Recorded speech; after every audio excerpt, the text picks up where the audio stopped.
Season 47, War number 9. Finally, the last third of the season, and I've got a really fun team this time, being Negative, Chavez, and Tigra.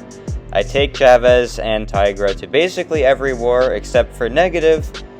I do not, and I was really excited to do this one because I have 3 Negative fights and he absolutely crushed all of them. I'm super happy to show how those went because they were absolutely beautiful in my opinion. But first off, we're gonna fight this Absorbing Man, and this is just a joke, man. I hate how the AI just doesn't do anything when you're trying to convert your energy sometimes. It's just one of the billion AI issues in this game, but otherwise, we eventually got it converted. We didn't get punished like we could have, so at least there's that. It's frustrating, but we're just keeping his forms in check, and then we're basically fine. I knew I didn't even need max energy to wipe out this dude's health. Like, we're gonna have so much overkill, and we didn't even have max ramp. That's just the power of a rank 3 Negative, dude. And so, yeah, that was a really good first fight for him. But next up, I have Shuri with America Chavez on node 10. You can see I'm on path 1 in section 1 this war, which I haven't done this season.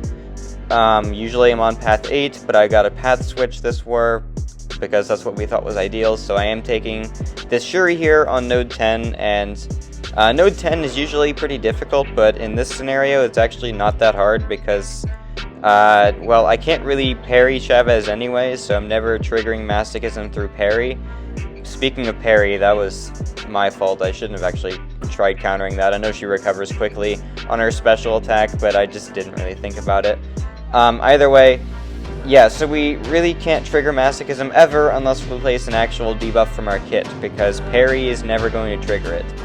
And yeah, not much to say about it. It's just I'm kind of using Chavez and just kind of like brute forcing her to death, which as Chavez does, so that's pretty easy. We're going to heavy counter into the relic here, and then that's basically going to finish the trick with a combo right after.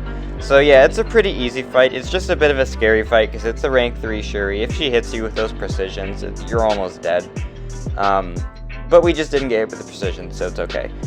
So next up I have Mr. Negative versus Node 26 Man Thing. I could have used Tigra for this as well, but I opted to go with Negative instead.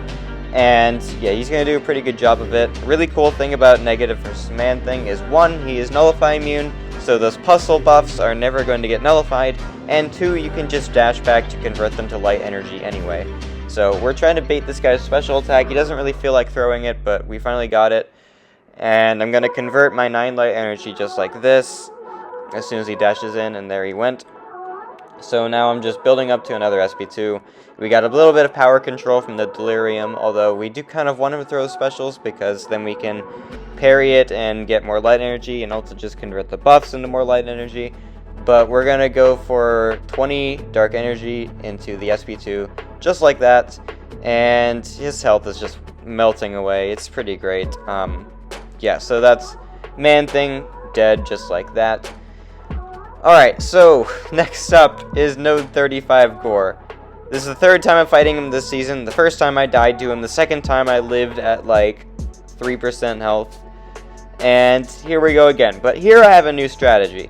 The old strategy was bad because I was spamming too much negative zones and power controlling him too much, because I want to let him throw the SP1s because I want to just get an easy counter from the SP1s instead of going for blind intercepts.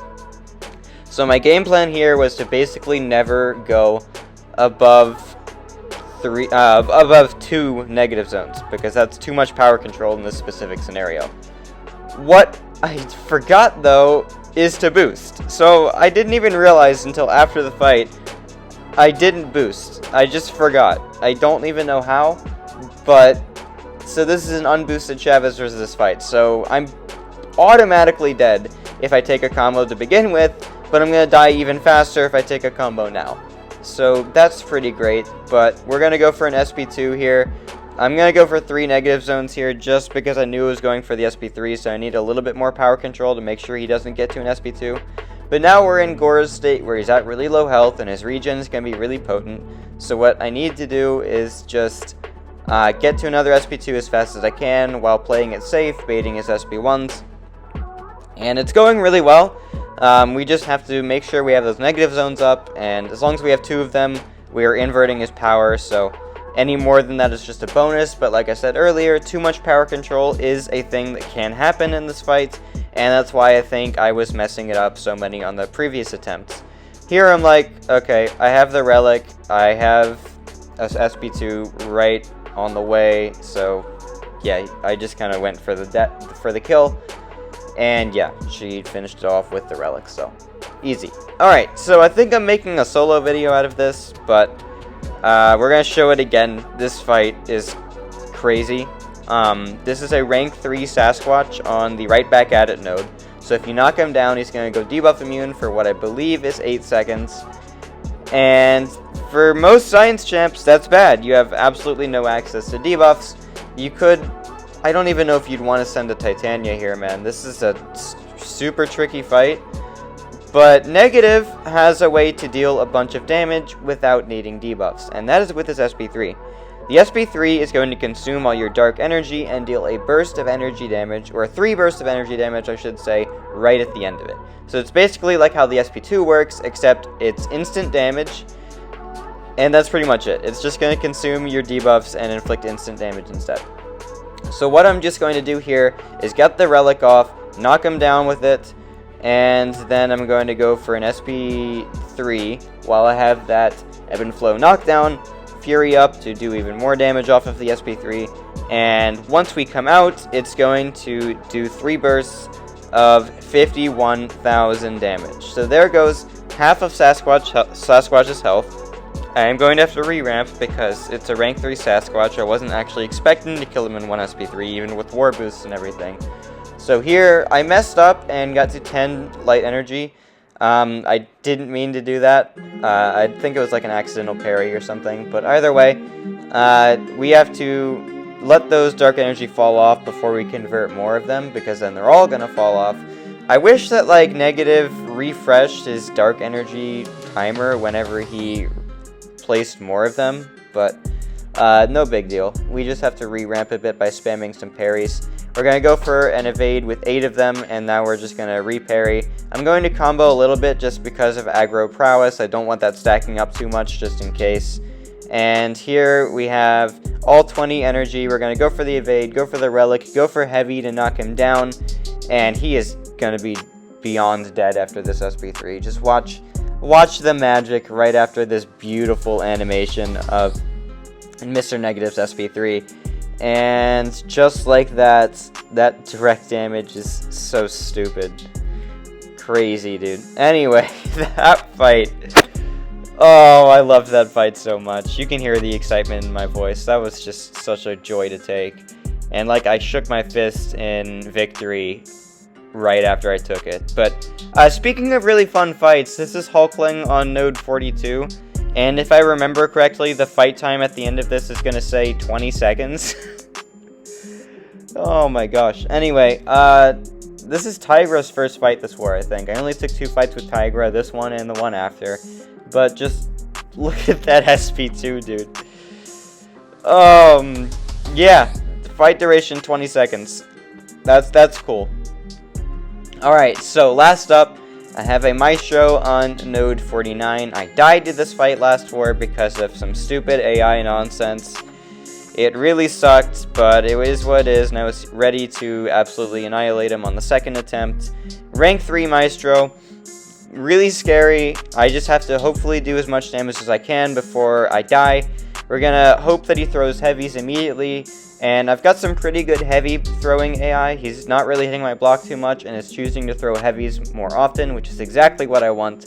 I've got all the power boosts going. I've got everything I need to make this guy die really fast. We're going to go for a second SP2 here. If that unblockable hit landed, he would be at a lot less health now, which is unfortunate, but whatever, it's okay. We're going to go for an accidental parry that I did not mean to do. And now we're just going to die. Because I parried, apparently. That I didn't even mean to parry. That was my fault. Okay, so maybe I wouldn't have died. because of that accidental parry alone. Because that SP1 was truly my fault. I can't blame that on anything but myself. So that's my 3rd death this season. The accidental parry was an input issue. I knew not to parry there. I was trying to dash back. But the SP1 thrown in midair was my fault. I saw he was close enough for me to hit him, but I never learned my lesson that doesn't always work with Tigra. You can't just throw your SP1 out of nowhere like that, even though you think you can. And so, yeah, 3rd death of the season, second death of the season on just this fight. So that really sucks. Whatever. Anyway, we lost the war. Unfortunate. We had more defender diversity, but they had more attack bonus, which is what matters more anyway. So we are now 6-3, I believe. We just got demoted back to tier 2 after this loss, which kind of sucks, but we're working our way back into Platinum 1, which is our goal to end the season. And yeah, so that is my war video for today. I hope you enjoyed it, and I will see you in the next one. Thanks for watching.